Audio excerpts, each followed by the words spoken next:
nothing left for me to hate, so I can lay me down, my brothers, on the ground. I bled today until Coyote comes to raise me up and carries me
Hello, welcome to the Scottish Rugby Podcast, brought to you by the Scottish Rugby Blog. I am not Cammy Black, not even John Anderson for that matter. Things have conspired against us this week, so 24 hours late, here we are. I am Johnny McGinty. Thank you very much for joining us. I'm joined this week by Craig Manson. Good evening, Craig. Hello from deepest, darkest Leeds. I'm in Newton Mearns this week, Craig. We're all on location. Certainly seems to be. And we're also joined tonight by a friend of the podcast to talk about Scotland-Wales, which we've just had, and about something very exciting that's happening this weekend. Gavin Thomas. Good evening, Gav. Good evening. Good evening, all. We are live tonight on Facebook, YouTube, Twitter, and Twitch. Pretty sure I got those all right. And we will also be live later in the Patreon-only Facebook group. If you would like to join that, head on over to patreon.com/Scott Rugby Pod, Scottish Rugby Podcast. I knew I was going to get that wrong. There we go. I will get there because you had that written down too. Do you know it's still in front of me? I still got it wrong.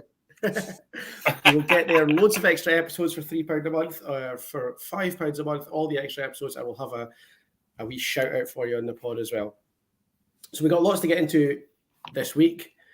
Couple of bits of news to start off with. One pretty good bit of news, certainly from my point of view. One obviously not so good. We'll start with the good first. I think, Craig, Ollie Kebble and Jamie Batty both extended at Glasgow this week. Good bit of business for Glasgow. It's always good bit of business when you come to front rows. You know what I mean? They're. Actually, I have to say, Jamie Batty's done well since he's gone to Glasgow. Funnily enough, most Edinburgh players go well when they go to Glasgow.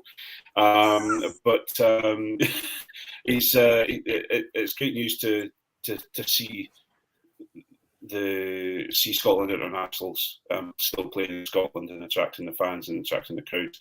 Ollie Kebble, well, I know that he's your man crush, so I'll probably let you talk more about Ollie Kebble. But it's good to see both of these boys stay in Scotland. It certainly is. Yeah, I mean, I'm not shy about the fact that I love Ollie Kebble, so I'm pleased to see him hanging around. Always exciting to have somebody that can play both sides as well. Useful up front for Glasgow, and Jamie Batty's actually, like you say, has done really, really well. So yeah, he's one who's sort of kind of been on the fringes of the Scotland squad. So there's a possibility that if the URC does end up overlapping with Autumn internationals and things again, that we might see a bit more of him than we do of Ollie. So it's good to have that depth as well, always. Slightly sadder news, unfortunately, to go on to now, and I'm kind of quite glad that we missed last night's pods. We've got 24 hours to kind of let this sink in a little bit, because we, not just Scottish rugby, but I think the world of rugby lost Tom Smith yesterday, and he's obviously a massive player for Scotland at the start of the professional era, and not just for Scotland, Gav, I think just huge for rugby. Oh, absolutely. And kind of Tom Smith's one of the first props that really stick in my head as looking like a modern prop. Could do all the skullduggery stuff, but could get around the field as well. He was the start of that new generation of what props look like now. He certainly was. A big hero of yours, Craig. Yeah. I have to struggle a little bit talking about this one because a huge part of my life growing up watching and missed out by a Nats ball, if I'm allowed to say it on the podcast, of propping against them at a game that we both played at, Johnny. And it was due to me being careless and getting injured before we played them. But a gentleman, a quiet hero, I called him on Twitter because he was a phenomenal prop forward, well in advance of these new modern day mobile props. He showed the world what a mobile prop really was, that's as much as I can really say about him. He's just will be sadly missed, and my heart goes out to his family and his friends and this really difficult thing. Indeed, I think said better than any of the rest of us could have managed there, Craig. And like you say, he played against us in a King Penguins touring team, which was a team of just all round really, really nice guys, and he was the nicest among them. So a huge loss, certainly. Moving on from that, you'll have guessed from the fact that we've got Gav on this week that we are going to talk mostly, as we did last week, about the Women's Six Nations, TikTok Women's Six Nations, Scotland, Wales at the weekend, Craig, and coming away with a losing bonus point against a away game, a record crowd in Cardiff, is certainly not something to be sniffed at, but Scotland were well in that game. So does it go down as a missed opportunity, do you think? Or is there, that's a Wales team that's certainly on the up. Is there a bit of a chink of excitement about the Scotland team now? Yeah. I think it's one of those situations where, again, the hope that kills you. You see now a lot of people think I'm crazy saying this, but you see such a good performance against England, especially up front, and you expect you then start saying, well, actually we can take on most of the world when we come to the forwards and get parity. And it was an incredibly exciting game. It's one of the, it's been one of the best games I've seen Scotland play. They were inventive. They were good in defence at certain times. Unfortunately, it was a defence that let them down in the last quarter of the match. But I have to, unfortunately, I have to say this, but it's probably fitting when it comes to talking about props again. But I think Sinead Harris came on off the bench and showed everyone what playing for your country is about, and she was phenomenal for Wales. So I think she visibly lifted Wales, who were maybe not floundering, but they were finding it tough going with Scotland, and she visibly lifted them, and they deserved. They got the win, and more power to her. Obviously going off the bench to get a Player of the Match award as well as a very, very good point at how someone has done the game. But Scotland, I think have got, just to go back to your question because I've meandered off the point. But Scotland really have are doing better, and they're looking better, and they're looking like the team that we all want them to be, and considering the score, the England-Italy score, I'm looking forward to our game against Italy. Certainly. Conversely, Wales, Gav, have now, that's 2 wins out of 2, come from behind 2 weeks in a row. They've managed to keep themselves into 2 games in a row, and as Craig says, bench is making all the difference for Wales. That's 2 big 80-minute performances. A lot of momentum going into this. Will be the tough game this weekend, surely. I think it's been a fantastic pair of performances by Wales, but with all good grace and all goodwill in the world, we aren't winning on this weekend. England are just a cut above everyone else, and the battle is to see who comes third, essentially. But it was a funny game because I still don't understand how Scotland didn't win it, because for the first 40 minutes, kind of the fact that Wales were still in it was miraculous. And then, as Craig said, when Sinead Harris came on, she made a difference. First thing she does is win a penalty, scores a try shortly afterwards. She brought a lot of physicality to this. Not that it's a side lacking in physicality, because Sue-Ann Lillicrap is, kind of a bit of an unstoppable force at times as well. And was unstoppable magic arms, Gav. Tell us about those. What's that? Unstoppable magic arms. Should she have been in the bin? Oh yeah. That was a yellow card all day long. It's I am very one-eyed, but kind of that was, she's not catching that ever. So the fact that there was only a penalty, but I think the ref she's worried a bit, doesn't she? It's the last moments of the game. It's on a knife edge. Yellow card's going to make a difference there. What was the risk or reward kind of thing, isn't it? But it was a yellow card all day long for me. Other than that, Sue-Ann had been fantastic. It's my first real experience of the Scottish women's side. I hadn't watched a lot of it before. And there's some great players in that side as well. Lisa Thompson, proper full court player. She's got a bit of everything. Really kind of a strong engine, good in defence. Kicking out the hand wasn't great, but that was the only thing that let her down the entire game. I thought she was fantastic for Scotland. Yeah, I think, Craig, as Gav says, it was a bit of a surprise to see Wales come back into that game, because Scotland, for parts of that game, were really dominant. The forwards in particular, Jade Conkle got player of the round, was phenomenal. Lana Skeldon, to be making some of the carries that Lana Skeldon was making after 80 minutes of playing in the front row was just incredible. But I think Scotland have got a bit of a problem with their finishing at the moment, and there were some mistakes, where we really could have been free and clear in that game, and it's just little bits and pieces where the final ball's not coming together. And this is a thing, and I'm sure we'll go on to talk about it, Johnny, and you took a bit of heat this week, or not heat, but you took a little bit of had a good few conversations online this week, and funny enough, it's been echoed throughout the press at the moment. But Rachel Malcolm was quoted about it, saying that we need to get this sorted out with funding for the women, for Scotland women, because those are the sort of small mistakes and small things that can be cleared up with girls, the women playing professional rugby on a regular basis and be paid for their job, because they can focus on those small skills. They can focus on those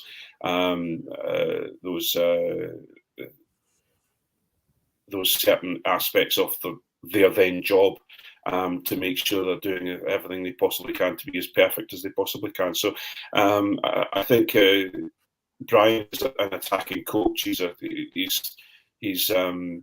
has brought them on quite dramatically, including Lisa Thompson. Lisa Thompson has really come together as a very, very good 10, and he's brought, the pack were always fairly strong, but actually you're now at a stage where Jade Conkle, Lana Skeldon, who got her 50th cap on the weekend, not that they're not standing out, but their surrounding players are at the same sort of level, and the same sort of go forward level that professional rugby players expect and internationals expect. So I think it's all a process. But if we can get the funding sorted out, so these phenomenal athletes can come together far easier and knock out the small mistakes, then I think actually Scotland will go places. Certainly, yeah, and I think Wales are a step ahead of us, Gavin. That obviously there are professional contracts for some of the women in Wales, but if there's going to be something that worries Wales this weekend, it was relying on mistakes from Scotland and relying on the bench this weekend, and the same coming from behind to beat Ireland. And Wales women have started pretty slowly their first 2 games, so you're not going to get a chance against the Red Roses. If you start as slowly as you have, you're not catching them. So is that a concern, you think, this weekend?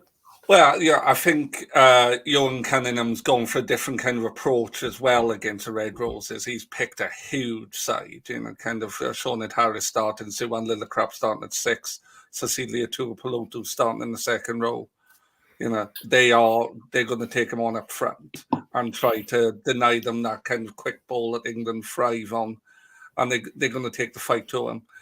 In the backs, England are proper and have got the runners who can cause a real problem. So I think Cunningham's match plan against England will be to turn it into a bit of an arm wrestle, really, and kind of Ellie Snowsill's been dropped as well. Her kicking out the hands not being great, and I think it's about trying to match England as best it can. For me, the best we can hope for is if we're within shouting distance of them at half time. We aren't going to be at the end of the game. England haven't scored less than 30 points for nearly 4 years. They are absolutely in a different stream to everyone else. And I think, kind of both sides benefited from the mistakes of the others, and strokes of luck. The Scottish try, the wingers, Rona Lloyd, who the balls bounced because the Arms Park has got really weird 4G pitch, and it's bounced perfectly for it to score that try. She probably should have scored a couple more, though. There were a few overlaps that were missed, and and it's interesting you're saying that Wales are a step above or cut like a few steps ahead.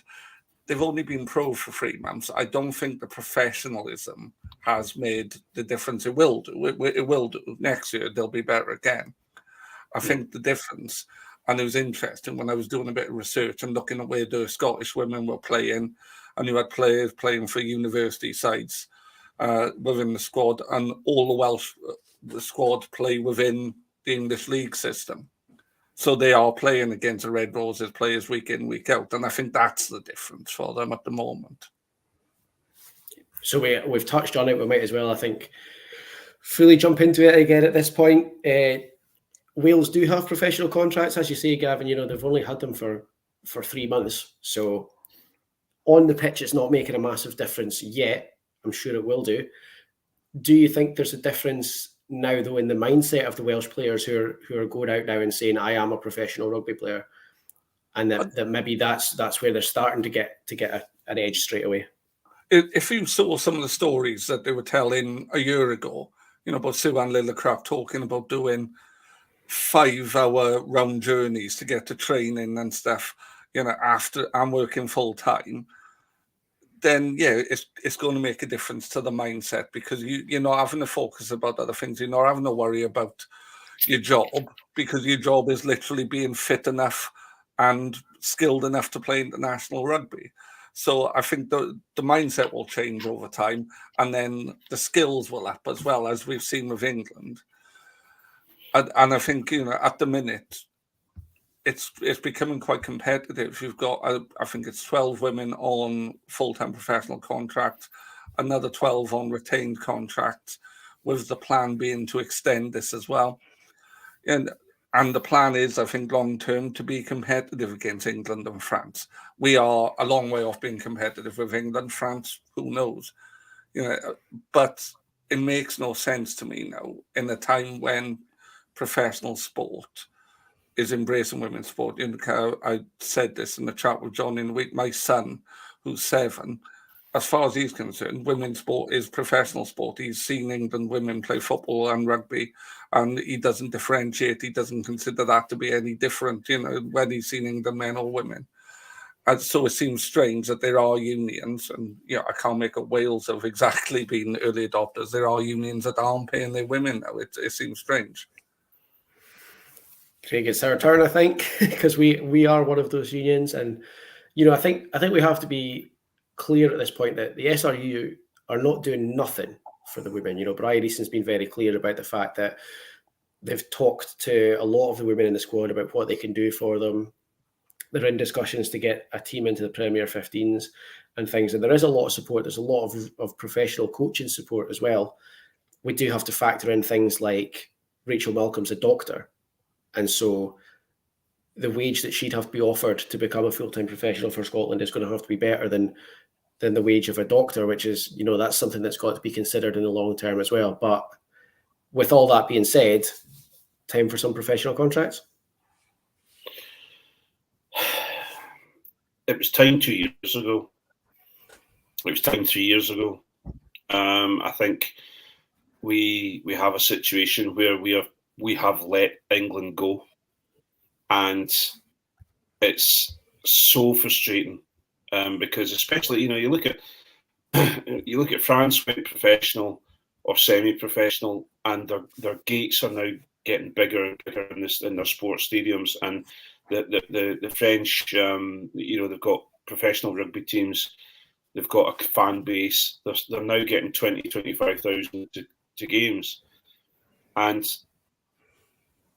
if you remember correctly, back in the 2000s when the male game went professional, Scotland were very far behind it and very resistant of it. And what happened is we then went through a period in the wilderness of games that people, Murrayfield wasn't selling out, and eventually we caught up and we started selling out Murrayfield, and we're starting to, we had the odd game that was unrepresentative because we'd have a fluke win's the wrong word, but we would have the odd win here and there, but we weren't competing on the Six Nations, and I just think we can't have history repeating itself. We need to be in there at the start, and unfortunately we haven't been. But it could do with getting on with it and moving forward as quick as we can. Yeah, definitely can. And Gavin, the thing that came up time and time again, because it was obviously another hot talking point on social media this weekend, was everyone's objection seems to be that where's the money going to come from? There's no magic money tree. Is the women's game a product that's generating investment and things? And leaving aside the fact that 11 out of 12 clubs in the English Premiership are all running at a loss, and so clearly men's rugby is not a investment happy land at the moment anyway. We're looking at a new title sponsor this season for TikTok for the Six Nations. We're looking at primetime coverage on free-to-air channels with this big new BBC deal. They've basically sold out Kingsholm for the England-Wales game this weekend, which is a huge deal. They're looking at 12,000 plus tickets sold for that this weekend. So I think we're maybe getting to the point now, aren't we, where people saying the women's game doesn't generate enough money to pay for the women's players is getting to be a dud argument. Yeah, and taking that aside, professional sport doesn't make a lot of money for people anyway. It's there are very few people, very few clubs that make money out of professional sport. So the idea that women's rugby shouldn't be funded because it's not bringing any money in, well, I don't think a lot of things bring a lot of money in. The WRU's not made a profit in God knows how long, and if it claims it has done, it's absolutely lying through its teeth. I reckon. It's. And unless, of course, you're looking at £120 for match day tickets at the Principality.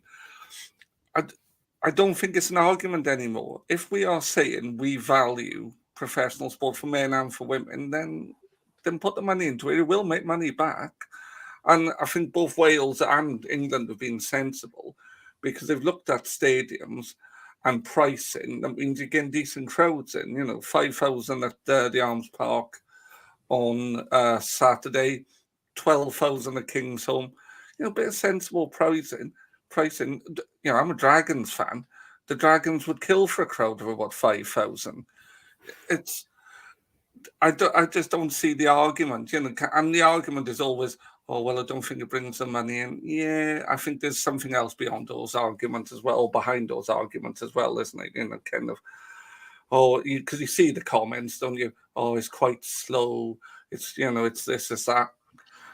If C1 Lillycrap ran into you, you would know about it, irrespective of how quick you think she's doing. Or Jade Conkle. If Jade Conkle decided she was running over you, she's running over you. And those those arguments are rubbish as well. You know, it's women's sport is sport. Yeah, I strongly believe that anyone who's making those sort of comments is probably making it because they're not watching the games, to be honest.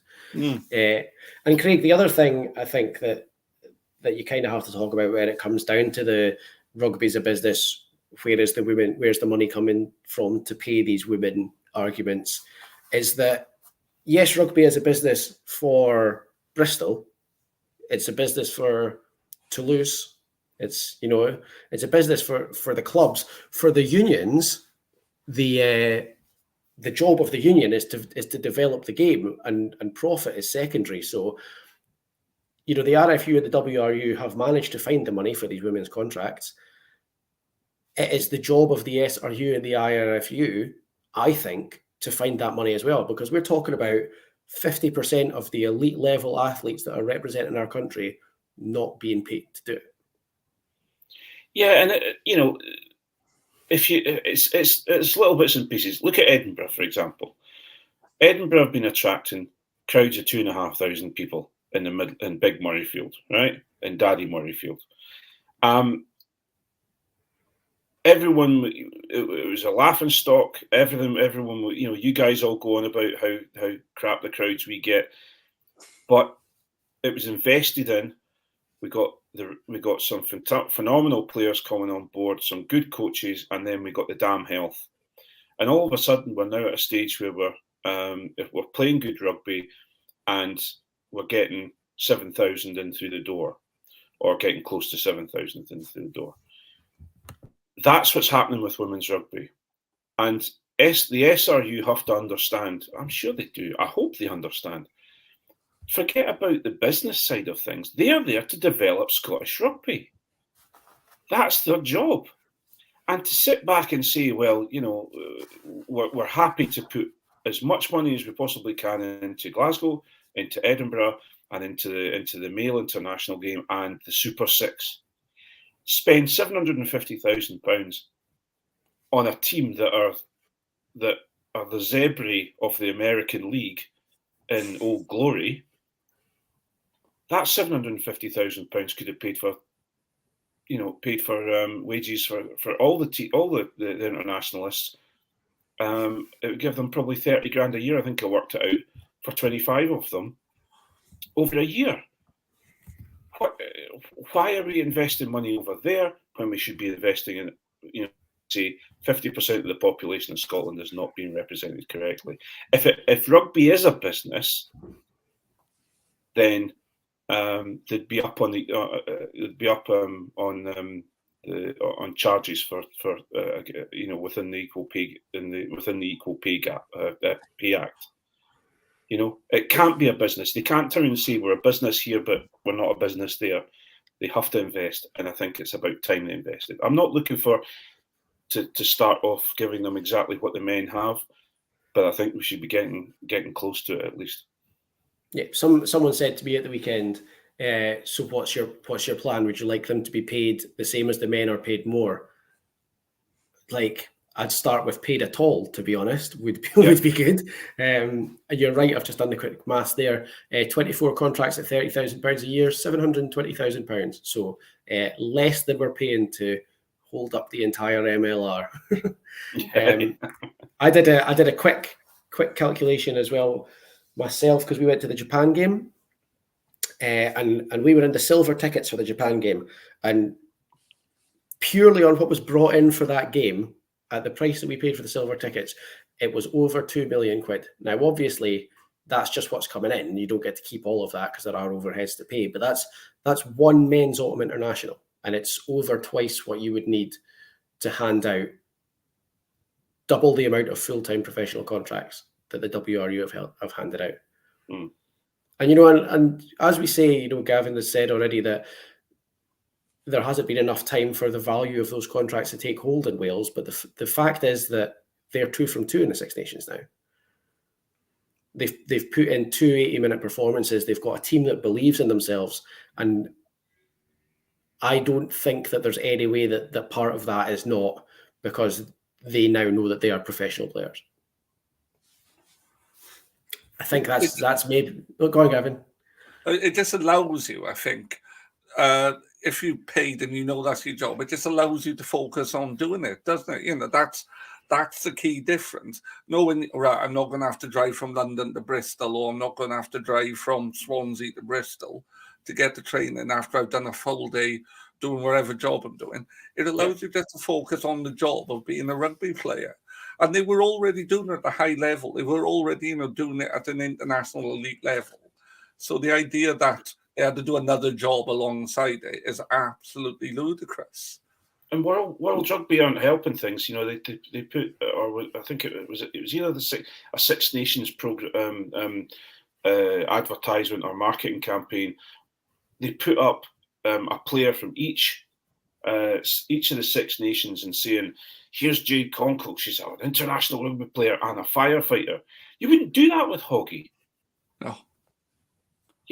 Now, okay, fair enough. That's a phenomenal thing to be an international rugby player and a firefighter. Don't get me wrong. That makes, the women are doing a phenomenal job, but they shouldn't have to. Oh. And I just think it's just wrong now. Yeah, and I think the longer that it goes, the bigger the gulf's going to get. I was actually speaking to Gavin about this at the weekend, because in an area like the front row, you really see the difference that it's made to the Red Roses. Because if you're a team where your players aren't professional, you can maybe get 50 minutes of parity with the Red Roses if you invest all your time for your front rows in scrummaging and all of your gym time in power, and you do as much scrummages as you could possibly do every opportunity you get. You do all the gym work that you can possibly do every opportunity that you get, and maybe you get 2 days of training a week and you do nothing but scrummaging, and you get 3 gym days a week after work and you do nothing but working on your power for scrummaging. You might get yourself to the point where you're at parity with the Red Roses, but then their players can do all of that and still have 3 days to do handling, still have 3 days to work on their speed, still have days to do the rest of their set piece. So, we're at the stage at the moment, Craig, where teams like Scotland have got to spend all of their energy to get parity in one area against a professional team, and a professional team can develop their entire game because they've just got that much more time. Very much so. And also you have to then factor in the fact, the situation of most of our players now are now playing professional rugby in England.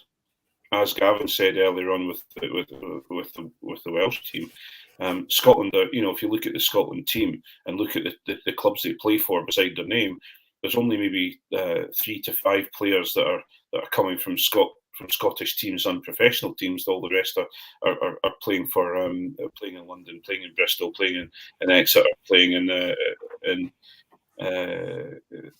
Coventry. So you're then in a situation where what you're trying to do. Hiya, how are you doing, Matthew? What you tend to find then is they have to travel, because they're trying. If we can get ourselves set up with a professional team in Scotland, and they're playing most of the, hopefully in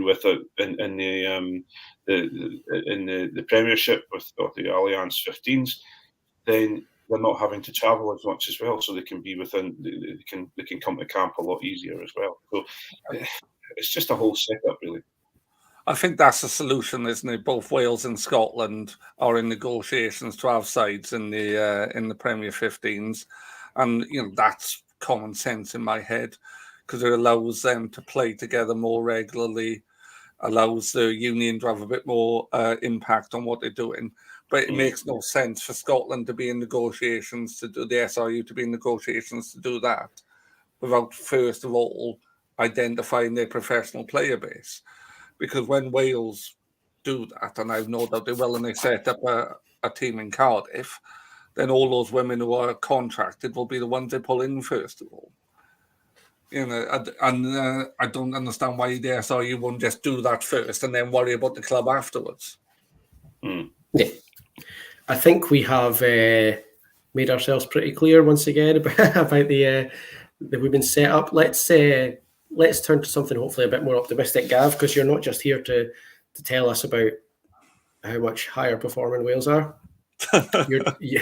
You're doing something pretty special this weekend. Do you want to tell us about it? So I'm a terrible rugby player. Johnny doesn't understand quite how bad I am, but he will see this weekend. The feeling's very much mutual, don't worry. I'm glad you said that before I stepped in.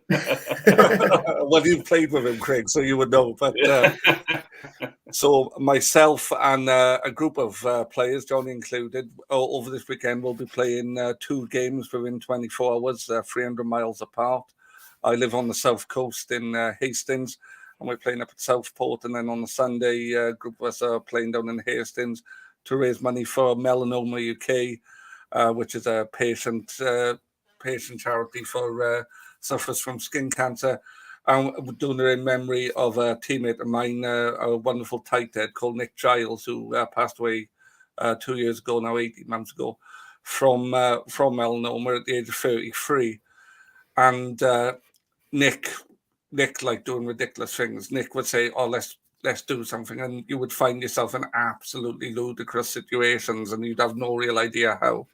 So I wanted to do something pretty much along those lines, where I know at the end of the game on Saturday in Southport, I'm gonna be absolutely blowing out of every orifice, thinking, "Yeah, I'm gonna have to travel another 300 miles and do this again." And Johnny and a number of people from other rugby podcasts was going to be John as well, but unfortunately he's not able to make it now. Joining us for the Northern leg. It's rugby is a funny old sport, because they talk about rugby values, and I think rugby values in professional sport is nonsense. Where you can say, "Oh, look, Exeter drinking beers with each other." That's just people drinking with the people they work with. I do that. It doesn't mean anything. But within grassroots rugby, there are values. I mean, the people are willing to do stuff like this, are willing to travel a length for the country to play rugby. They are willing to do ridiculous things for each other. And Nick just loved the social aspects of rugby. He loved, kind of having a drink afterwards, because he's a proper scrummaging prop, and he would spend his entire game folding people up, but then would always make sure he'd have a beer with them afterwards. And we didn't know it, but he knew it. He'd been already diagnosed with stage 4 cancer, and he did a shift in a tight head in a cup semi-final against a higher league team, and still folded his bloke up. And at that point, he knew he was dying. So I just wanted to do something kind of meaningful, I suppose. And I also wanted to play rugby in a different part of the country, but Brilliant. And I am so excited. I'm halfway through my journey just now. That's what brought me to Glasgow. So no, I am very, very excited. I've got to kind of know a little bit about Nick from obviously speaking to Gav for the last few months, and he's written some really nice pieces and stuff about it. Very much in the Craig Manson mold, I think, from what I've heard about him and what I know about him. So I'm going to give you a minute, Craig, to let Gav know exactly what he's let himself in for by asking me to come and play on Saturday. Or only play co-captain, Johnny. Co-captain. Well, see, let's just start this off with captain. A fullback should never be captain. So he sounds like a guy I could have a pint with and really enjoy. Would have enjoyed his company. First things first. Tight heads are gods, and I will not have anyone say anything other than that. It's a phenomenal thing to do. I know what it's like to drag my old heavyweight carcass onto a rugby field and have John work hard in the scrum, get some good some good set piece to provide good ball, and then have Johnny drop it at the last moment and have to scrummage all again. You guys are doing a great thing, and more power to you. And I'm really disappointed that John Anderson has come down with some sort of illness, and I'm making the sort of quotation marks signal on the live feed, so that he doesn't have to come and play. So it'll be he's missing out, that's for sure. Yeah, he talked a good game, did Anderson, as well, about how he was going to play 2 positions and everything. So we're scrambling to cover, but you've managed to get quite a lot of people involved, Gav. There's a fair few Who's That's of Rugby coming down on Saturday. Yeah, the kind of originally my plan was I was going to find somewhere in the north and I was just going to play for their third team or something and then travel back down. But then teammates in my club, St. Leonard CP, they said, "Oh, we want to do this." And we've got about 12 of those guys, and we've got some former players as well who live as far apart as Cornwall and North Wales kind of come in. But then, we've got Lee Calvert from Blood and Mud, Will Owen from Squid Rugby World Cup podcast, Sam Larner, who writes for Rugby World and does a whiteboard rugby, Grav Prosser from Ruck and Roll. We've got lots of guys from Rugby podcast, yourself as well, obviously, Johnny. Lots of guys, and to be fair, it was Cammy from this podcast who suggested doing something like this to me in the first place. And originally, I was looking for something in the Scottish borders, but I realised we'd have to leave there about 4 o'clock in the morning to get to Hastings in time for a kickoff. So the logistics didn't quite work there. But yeah, I think it's great as well. I've got guys from, I think we've got 15 different clubs represented, which is remarkable, really. But that's the real rugby spirit. That the fact that people will do it for each other. Not nor happens in the pro game. I was quite impressed as well because I was putting together the ridiculously over the top team announcement video, and all 4 home nations represented on Saturday as well. So it should be good fun. I want to address one last thing before we finish off, and we'll jump into the Patreon for the URC and for Hands in the Ruck, because Dougie Lowe, friend of the podcast, who was also meant to be playing on Saturday, says he's come down with a dodgy calf injury. Now, we've got a group chat, obviously, for the guys playing on Saturday afternoon. And I told them, Craig, that I'm taking the uddermint down with me. And it's not been well received. So I need some backup from you, please, Mr. Manson, about the magical healing powers of using uddermint in a rugby match. Because Dougie is another one who refuses to believe that it's a thing I should be doing. Oh, well, Dougie's, listen, anything that's designed to bring blood to a cow's teat will definitely make sure that it brings a rush of blood to the affected area. We were very lucky. We had Uddermint and Eddie. And Eddie used to look after us in a spiritual way as well. So it used to get us through our games that we played together, especially if bits were hanging off us or were threatening to hang off us. So, but Uddermint, yeah, I was introduced to Uddermint by Mike Black, who played a huge amount of games for the How of Fife, and being a sheep farmer and a general. Well, just a general farmer as such, and he said, "Oh, this Uddermint, you should have a try of this. It's a lot better than any of the other brands that are on the market." And my goodness, it helped the shoulders out a great deal. So yeah, I trained with a club in Chattanooga, Tennessee, and one of their vets absolutely swears by Gold Label horse embrocation. So it's. Different versions of it around the world. Clearly, it's. I spoke to a friend of mine when this first reared its ugly head the other day. Her dad does a bit of coaching both in Ireland and in Jersey, and I said to her, "Patricia, can you please ask your dad if he's got uddermint in the medical bag?" And straight away, without even questioning what she was talking about or why she wanted to know, he texted back and said, "I don't, but we do have Orf paste." And I Googled it, and it's the same thing, but for sheep. So there are obviously a couple of variations of them. And I just want the word to go forth from here that a lot of the guys from the St. Leonard's guys that Gavin's bringing up on Saturday don't seem convinced by uddermint, but I'm glad to have the support of Craig, and we're not the only ones.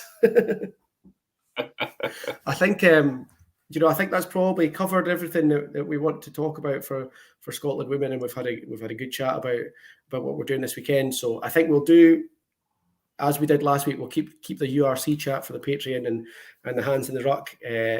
Gav, obviously you've already mentioned you're a Dragons fan. If you don't want to talk about the URC, that's okay. you could listen to me and Craig talk.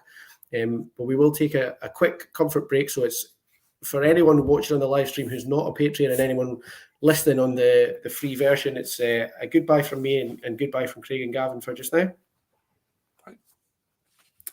And everybody else who's on the Patreon feed and hanging about, we will take a quick 2-minute break and we'll be straight back with you.